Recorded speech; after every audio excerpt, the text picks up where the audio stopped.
Hello guys, welcome to our channel তরি কুমারী। আজ তোমাদের তরির বার্থডে ছিল, তো 4 বছর পূর্ণ হলো তরির। এই তো আমাদের এই বাটারস্কচ কেকটা পছন্দ হয়েছিল। আমরা 3 বান্ধবী মিলে একটা পেস্ট্রি খাচ্ছিলাম, মনে হলো হঠাৎ করে যে পেস্ট্রিটা খাই দেখে।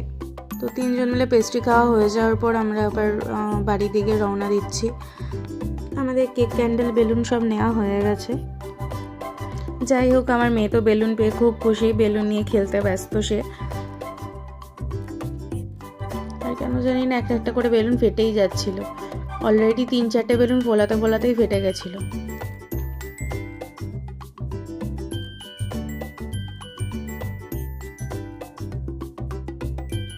তো কেক ফেক কাটার আগেই বেলুন নিয়ে আগে খেলা।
তাহলে আজকের মতো ভিডিওটা এখানেই শেষ করলাম। দেখা হবে পরের ভিডিওতে।